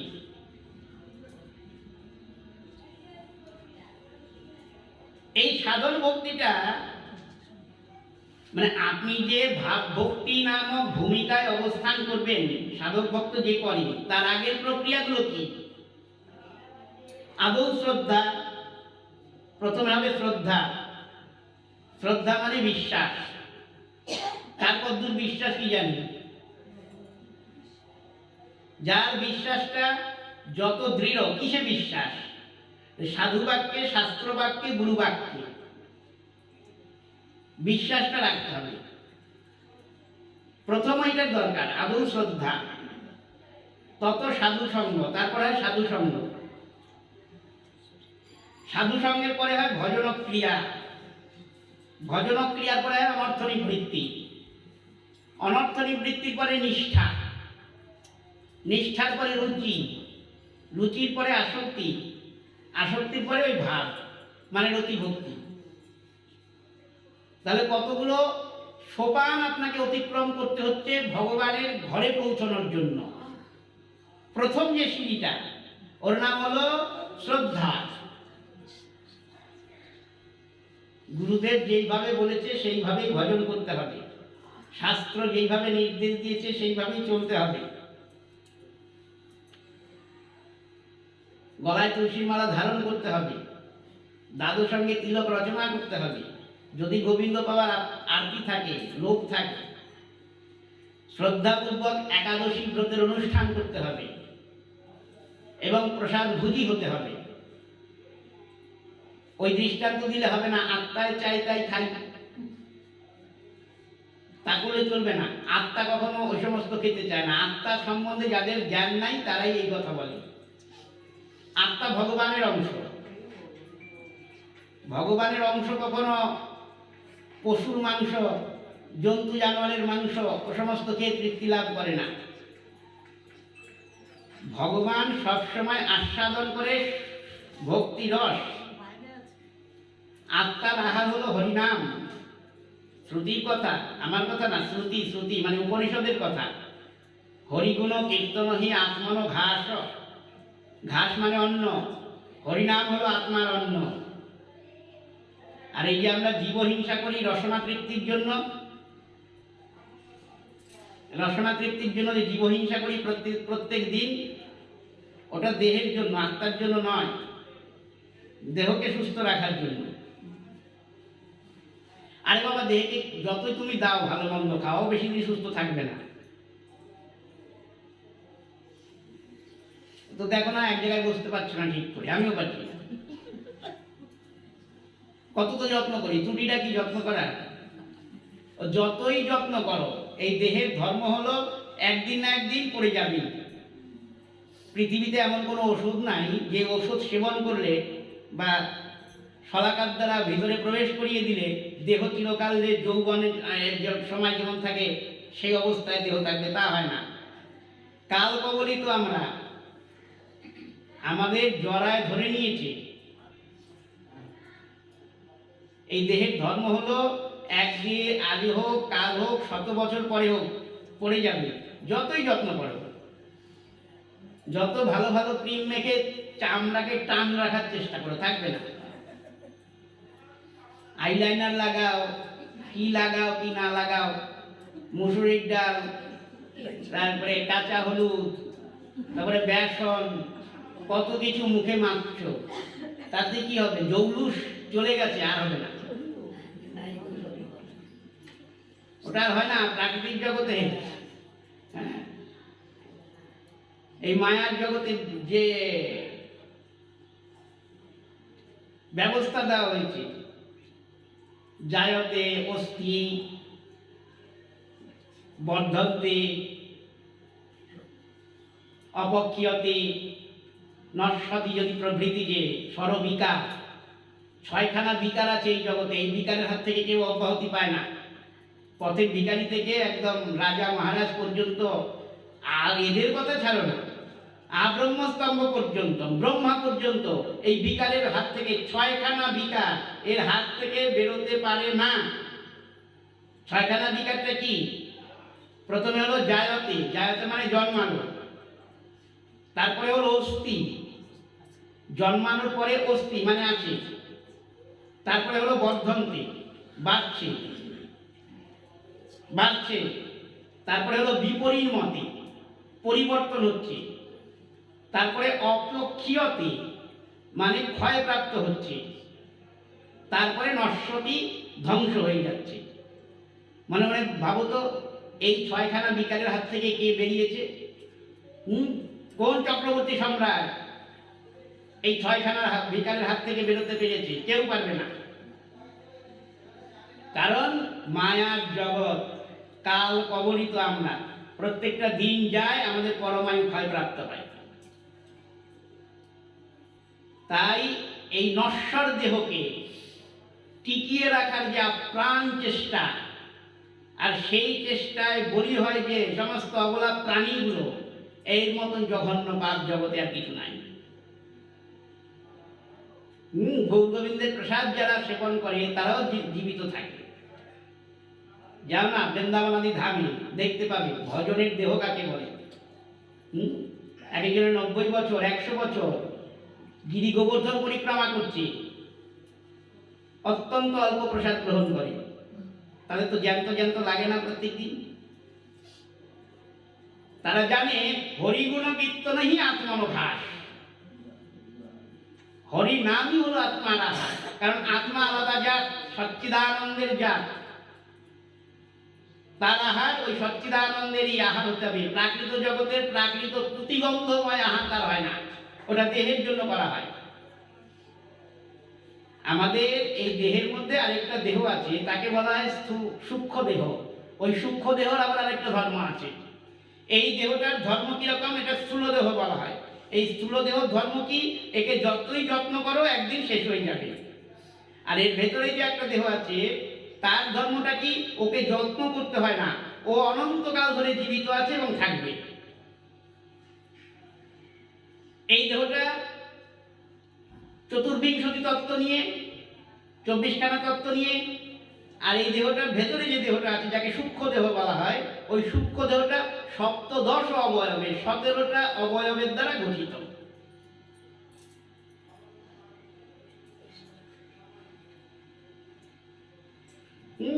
সতেরোটা অবয়ব। আমাদের এই দেহটা তো 24টা তত্ত্ব দিয়ে, ওটা 17টা। ওই সপ্তদশ অবয়বে নিয়ে ও জীবিত আছে অনন্তকাল ধরে। ওই দেহটাকে ধ্বংস করার নাম হলো বীজ নিরর্হণ। এটা ভাগবতের 5ম স্কন্ধে জড়ভরত সিন্ধু সৌবীর রাজা বহুগণকে বলেছেন।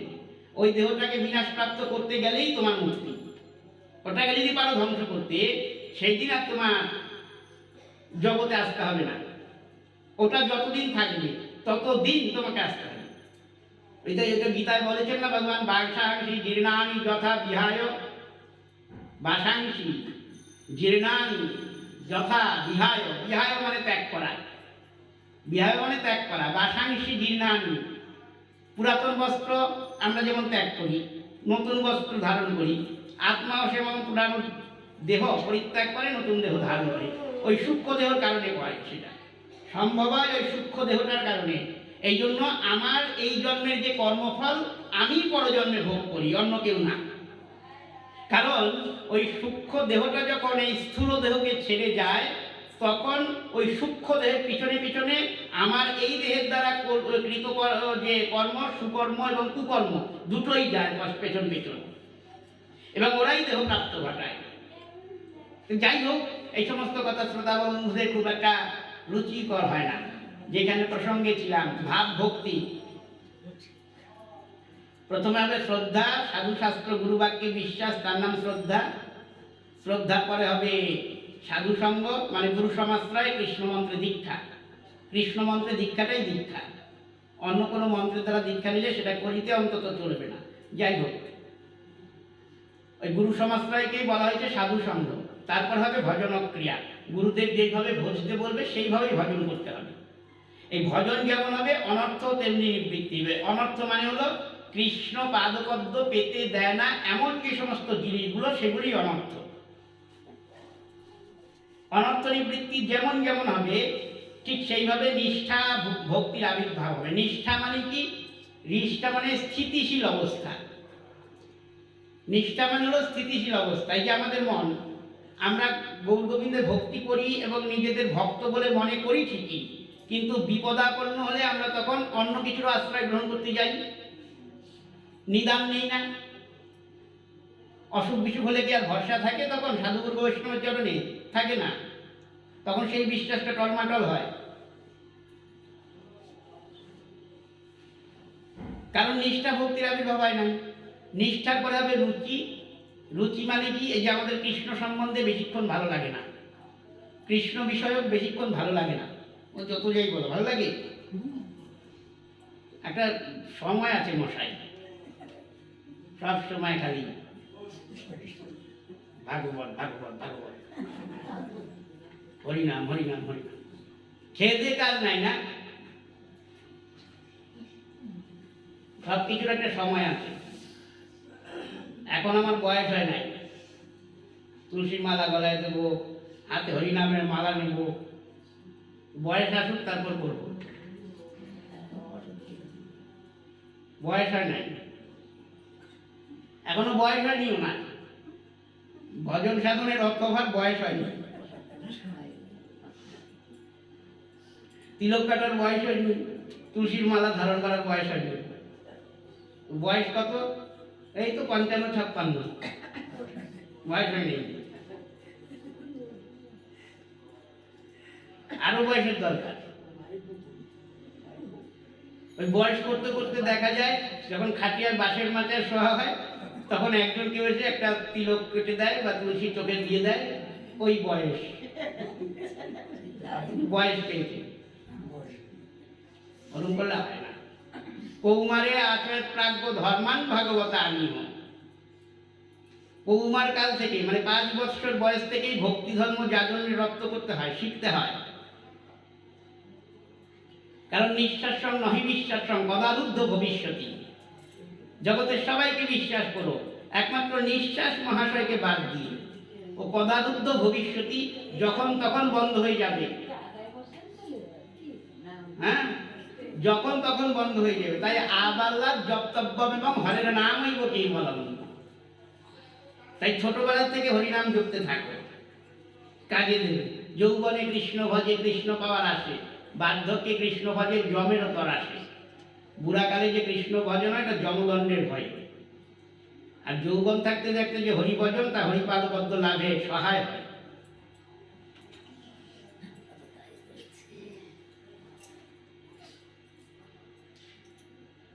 গুরু সমাশ্রয় শাস্ত্রোক্ত বিধানে এবং ওই নিষ্ঠাভূমি মানে স্থিতিশীল অবস্থা। নিষ্ঠা করে রুচি, যে রুচিতে আমাদের কৃষ্ণের রুচি নাই, অন্য সমস্ত বস্তুতে আছে।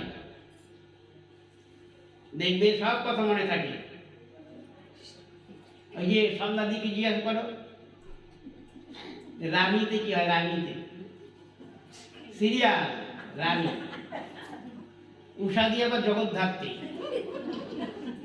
তার আবার জগদ্ধাত্রী পছন্দ। যে জগদ্ধাত্রী না দেখে সে মানুষই না।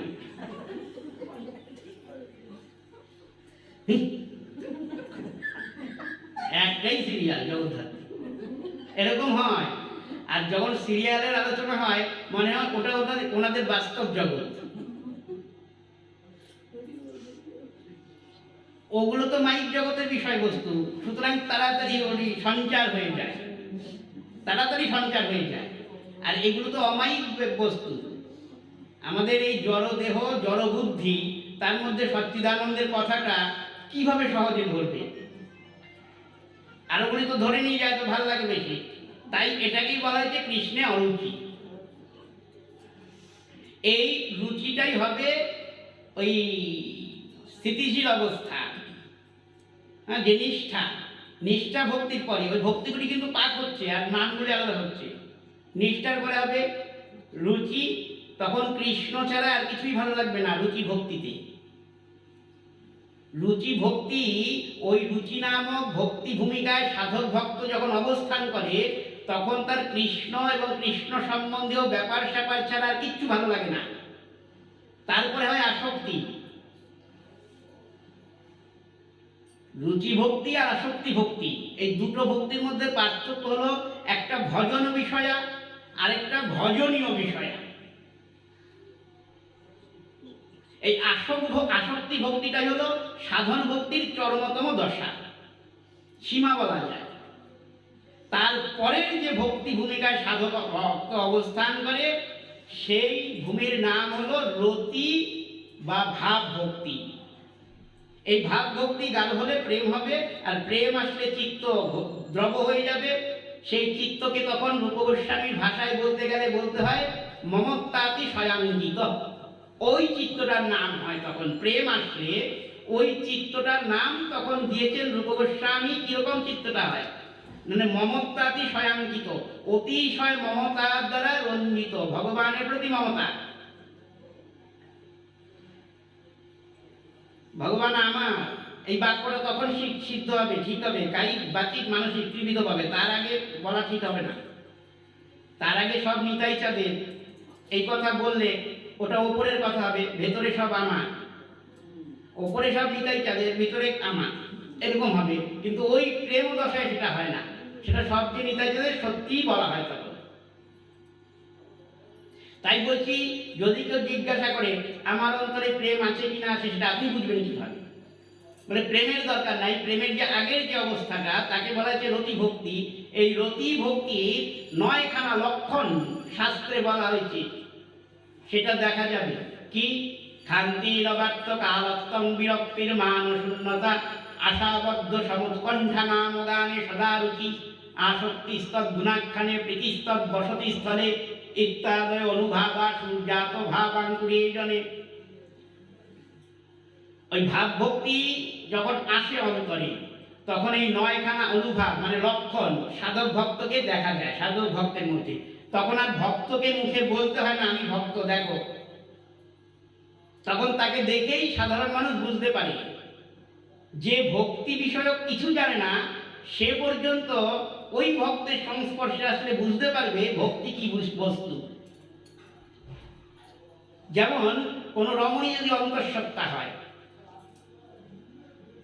সেটা তাকে প্রকাশ করতে হয় না, দিন যায় বাইরের লোক বুঝতে পারে।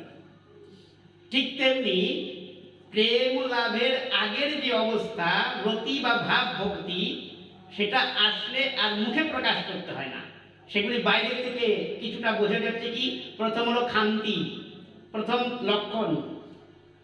দ্বিতীয় হলো অব্যর্থ কালত্তম, দ্বিতীয় বিরক্তি। খান্তির অব্যর্থ কালত্তম, তৃতীয় বিরক্তি, চতুর্থ মান শূন্যতা, পঞ্চম আশাবদ্ধ, ষষ্ঠ সমুৎকণ্ঠা, সপ্তম নামগানে সদা রুচি, অষ্টম হলো আসক্তিস্তদ দোনাখ্যানে, নবম প্রীতিস্তদ বসতি স্থলে। এই 9খানা অনুভাব। খান্তি, অব্যর্থকাল, বিরক্তি, মানশূন্যতা, আশাবদ্ধতা, উৎকণ্ঠা, হরিনামে সবসময় রুচি, এবং ভাগবত বা ভগবানের লীলা কথায় সবসময় আসক্তি, এবং ভগবত ধামে প্রীতি। এই 9খানা অনুভাব। খান্তি মানে কি? খান্তি মানে চিত্তকে চঞ্চল করার বস্তু উপস্থিত থাকা সত্ত্বেও চিত্তের যে শান্ত ভাব। চিত্ত চঞ্চল হয় এমন বিষয় সম্মুখে উপস্থিত থাকা সত্ত্বেও চিত্তের যে শান্ত ভাব, তাকে বলা হয় খান্তি। মানে চিত্তকে ক্ষুব্ধ করতে পারে, সেই বিষয় সম্মুখে আছে কিন্তু চিত্ত অক্ষুব্ধ অবস্থায় থাকছে, একে বলা হয় ক্ষান্তি। দৃষ্টান্ত, দৃষ্টান্ত নামাচার্য হরিদাস, দৃষ্টান্ত মহারাজ পরীক্ষিত। নামাচার্য হরিদাস যৌবনকালে গহন বনে সাধন ভজন করছেন, কেউ নাই জনক প্রাণী। ওই নিশীতে তার কাছে তার সম্মুখে উপবিষ্ট পরমা রূপবতী সর্বগুণ বরীয়সী এক রমণী, শ্রেষ্ঠা রমণী রত্ন বলা যায় তাকে তখন পৃথিবীতে, নাম লক্ষ্যহীরা। লক্ষ্যহীরা কিন্তু ওই যৌবন প্রাপ্ত যে হরিদাস, তার চিত্ত শান্ত আছে, অক্ষুব্ধ আছে, তার চিত্ত বিচলিত হয় নাই। এই গেল একটা দৃষ্টান্ত। আরেকটা দৃষ্টান্ত হলো পরীক্ষিত মহারাজ জানে 7 দিনে তার পরমায়ু, হ্যাঁ, তারপরে তক্ষক দংশন করবে। এই জন্য সে ভয় পেয়েছে কি? চিত্ত চঞ্চল হয়েছে তার, শান্ত। সাধু মুনিরা বলছেন মহারাজ একবার চিন্তা করুন। পরীক্ষিত বলছে চিন্তা করার কিচ্ছু নাই। হ্যাঁ, কি হবে? এটাকে আমি ব্রহ্ম সাপ বলবো না ব্রহ্ম বর বলবো বুঝে উঠতে পারছি না। বলে কেন? মানে একজন সাধুর চরণ দর্শন চিরসঙ্গম, আর আমার এই ব্রহ্মসাপকে কেন্দ্র করে এখানে অনন্ত অনন্ত সৎমহাপুরুষ এসেছে, সাধু সন্ত সমস্ত এসেছে, সেই সাধু দর্শন করছি। শুধু কি তাই? পরমহংস চূড়ামণি শ্রী সুখদেব গোস্বামী শ্রীমুখে আমরা ভগবানের লীলা কথা শুনছি। সুতরাং ভয়ে ভীত হবেন না ঋষিগণ। যেইটুকু সময় হাতে আছে ওইটুকু সময় প্রাণ ভরে একেবারে হরিনাম করে যেন একে বলা হয় যে ক্ষান্তি। ক্ষান্তি চিত্তকে চঞ্চল করার বিষয় সম্মুখে উপস্থিত থাকা সত্ত্বেও চিত্তের যে শান্ত ভাব, একে বলা হয় ক্ষান্তি। অব্যর্থ কালোত্তম মানে হলো কাল আমার ব্যর্থ গেল। ভক্তের সবসময় এই ভাব হয়, আমার ভজন হলো না রে, আমার সাধন হলো না। হ্যাঁ, আসলে হচ্ছে, কিন্তু আসলে হচ্ছে কিরকম হচ্ছে? 7.5 প্রহর যায় ভক্তির সাধনে। চিন্তা করে দেখো,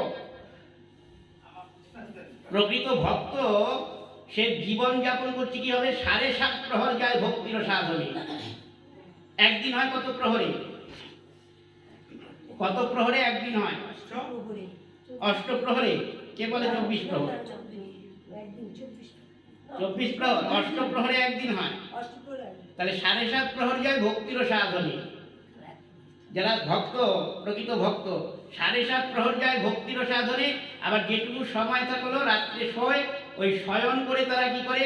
স্বপ্নে রাধা কৃষ্ণ দেখে। তাহলে ভজন ছাড়া আছে তারা, স্বপ্নটাও তাদের ভজন হচ্ছে, রাধা কৃষ্ণের লীলা দর্শন। সুতরাং সমস্ত দিনটাই তাদের যাচ্ছে ভজনে, তথাপি তাদের রাখছে আমার ভজন হলো না, আমার কাল ব্যর্থ গেল। এই অব্যর্থ কালোত্তম। ক্ষান্তি গেল, অব্যর্থ কালোত্তম এলো বিরক্তি, মানে বৈরাগ্য, বিষয় বৈরাগ্য আছে। এটা হবে মানশূন্যতা, নিজের উৎকর্ষতা থাকা সত্ত্বেও নিজেকে নিকৃষ্ট মনে করা, একে বলা হয় মানশূন্যতা। আশাবদ্ধতা, আশাবদ্ধ মানে গোবিন্দ আমাকে কৃপা করবেই, এই আশায় ভক্ত জীবন ধারণ করে। বৃন্ত যেমন কুসুমকে ধারণ করে, ঠিক তেমনি ভক্তের কৃষ্ণ কৃপা করবে এই আশাবৃন্দ তার জীবন কুসুমকে ধারণ করে রাখে, একে বলা হয় আশাবদ্ধ। সমুৎকণ্ঠা, প্রত্যেক মুহূর্তে আশাবদ্ধ। কেরম একটা দৃষ্টান্ত দেখুন, চমৎকার দৃষ্টান্ত আমরা পাই ভগবানের নিত্য পরিকর নিত্য পার্ষদ মহাপ্রভু মুকুন্দ। মুকুন্দ নাম শুনেছে না? মুকুন্দ বাসুগুণ গায় অধিবাস কীর্তনে। এই মুকুন্দকে মহাপ্রভু কৃপা করলেন না, কৃপা করলেন না মুকুন্দকে।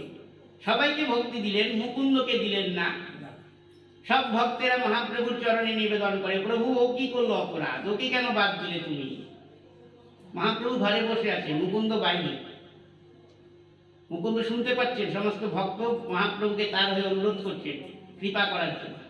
মহাপ্রভু বলছেন না, ওকে করবো। কারণ ও খরজাসামী স্বভাব আছে। খড়গ্যাসামি স্বভাব আছে ওর। খড়গ্যাসামি স্বভাবটা কিরকম? খড়গ্যাসামি, জ্যাঠা মানে হচ্ছে লাঠি, মানে এক শ্রেণীর গোয়ালা আছে যারা গরুকে খড়ও দেয় আবার দুধ না দিলে লাঠিও দেয়। এদের কিন্তু গোসেবা হয় না, নিজের স্বার্থ মতন এরা গোসেবা করছে। গরুকে খড় দিচ্ছে, ভুসি দিচ্ছে, দুধ কম দিলেই তখন দুধ দিতে না চাইলে প্রহার করছে। ওকে বলা হয় খড়গ্যাসামি স্বভাব। মুকুন্দর নাকি তাই আছে। আসলে মহাপ্রভু মুকুন্দ সম্বন্ধে খোঁজ রাখেন। তিনি জানতে পেরেছেন যে মুকুন্দ ইদানীং অদ্বৈত আচার্যের সঙ্গে যোগবাসিষ্ঠ করে। অদ্বৈত আচার্য মহাপ্রভুকে পরীক্ষা করছেন যে আমি যাকে সাধ্য সাধনা করে গোলক বৃন্দাবন থেকে এনেছি তিনি কি আমার আরাধ্য উপাস্য ধন, আমি পরীক্ষা করব। ওই জন্য ইচ্ছাকৃতভাবে করছেন। সেই কথাই মহাপ্রভু বলছেন ওর খড়গ্যাসামি স্বভাব আছে। ঝিকে মেরে বউকে শিক্ষা দেওয়ার মতো মহাপ্রভু করছেন। ভক্তেরা বিনতি, প্রভু করো, কৃপা করো, বলে এই জন্মে তো নয়, কোন জন্মে যদি হয়। মহাপ্রভু বললেন এই জন্মে তো না, কোন জন্মে যদি হয়। এই কথা যেই শুনেছে বাইরে দাঁড়িয়ে মুকুন্দ অমনি বাহু উত্তোলন করে নৃত্য শুরু করেছে, আনন্দে আত্মহারা হয়েছে। সবাই চিন্তা করছে মুকুন্দের মাথাটা গেছে। মহাপ্রভু কৃপা করেন তো, ভক্তি দেয়নি, ও পাগল হয়ে গেছে। তো একজন জিজ্ঞেস করে, মুকুন্দ মহাপ্রভু কি বলেছে শুনেছো? হ্যাঁ শুনেছি। কি বললো? বলে এই তো এই জন্মে দেবে না ভক্তি, কোনো জন্মে যদি দেয়। বলে ওটা শুনেছি তো আমি। বলে কত জন্ম তো আমি গৌর কৃপা ছাড়া কাটিয়ে দিলাম, হ্যাঁ, আরো যদি অনন্ত জন্ম আমার প্রতীক্ষা করতে হয় মহাপ্রভুর কৃপার জন্য, তা আমি অম্লান বদনে কাটিয়ে দেবো, আমার তাতে দুঃখ নাই।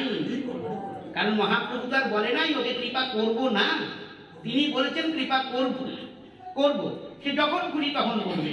একে বলা হয় আশাবদ্ধ, আশা নিয়ে জীবন ধারণ করা। কৃষ্ণ কৃপা করবেনই, প্রত্যেক মুহূর্তে উৎকণ্ঠা, হায় আমার জন্ম তো বৃথা গেল। এবং হরিনামে সবসময় রুচি। ভালো কীর্তনের দল আছে, ফুলিও খুব ভালো, যে কীর্তন করে তার গলা আহা মধু মধু, আর সমস্ত রাগ রাগিনী সহকারে কীর্তন হয়, হ্যাঁ, সুর তাল ছন্দ সমস্ত কিছু অনির্বচনীয় অভূতপূর্ব ঘটনা। ওই কীর্তন শুনতে খুব ভালো লাগে। আমাদের গোকুলদা যখন গায় ভালো লাগে না, গলাটা ভালো না, কলকত্তার ভালো না। এই যে আমাদের হরিনামের রুচি, এটাকে রুচি বলা হয় না। নামগানে সদা রুচি মানে কি? নামগানে সবসময় রুচি থাকতে হবে, সুর তাল ছন্দের পরিমাণ তার প্রয়োজন নাই। হরিনাম তো হচ্ছে, তারই আস্বাদন আসবে, তার আস্বাদন চমৎকারিতাই চিত্তের প্রফুল্লতা। নামগানে সদা রুচি। আমাদের যে হরিনামের রুচি সেটা কিরকম? পেটে ক্ষুধা নাই, খাদ্যের গুণবত্তার দিকে দৃষ্টি। পেটে যার ক্ষুধা থাকবে সে শাক অন্ন খেয়ে তৃপ্তি অনুভব করবে, তার কাছে লবণ ভাতই অনেক উপাদেয় বস্তু। পেটে তো ক্ষুধা অনেক নেই। যার পেটে ক্ষুধা নাই তার যে আস্বাদনটা, অন্যের আস্বাদন, যেন খাদ্যের গুণবত্তাটা দেখা। একটু হাতে দাও দেখি কেমন হয়েছে দেখবো। তার কাছে খাদ্যের আস্বাদন হবে না, সেরকম আস্বাদন প্রকাশিত হবে না। পেটে তো ক্ষুধা নাই। আমাদের পেটে অনাদি কৃষ্ণ বহির্মুখতাই আছে, কৃষ্ণ ক্ষুধা নাই। এই জন্য কৃষ্ণ নামে আমাদের রুচি নাই। যাদের কৃষ্ণ ক্ষুধা আছে, যেমন প্রহ্লাদ আদি ভক্ত, যেমন মাধবেন্দ্র পুরী। মাধবেন্দ্র পুরী যদি আকাশে মেঘ দেখত তাহলেই তার অষ্টসাত্ত্বিক বিকার। প্রহ্লাদ কৃষ্ণ কি বলবে, ক ক বলতে বলতেই কেঁদে ভাসাতেন। সুতরাং নামগানে সদা রুচি, আসক্তিস্তৎ গুণাখ্যানে। গৌর গোবিন্দের গুণাখ্যানে আসক্তি, প্রীতিস্তৎ বসতি স্থলে। বৃন্দাবন ধাম নবদ্বীপ ধাম প্রভৃতিতে প্রীতি। ওখানে গিয়ে লীলাস্থানগুলি দেখে আর প্রেমাস্ত্র বর্ষণ করে আর গড়াগড়ি যায় ইত্যাদি অনুভাবা। এই সমস্ত অনুভাবগুলো সুরজাত, মানে জাত হয় কার? ভাবাঙ্কুরে জনে, যার মধ্যে ভাব নামক মানে রতিভক্তির আবির্ভাব হয়েছে তার মধ্যে। এই রতিভক্তি গাঢ় হবে তখন প্রেম হবে, প্রেম হলে ভগবানকে নিজজন মনে করা যাবে। বাকিটা আমরা কালকে আস্বাদন করবো। জয় শ্রী জয় নিতাই।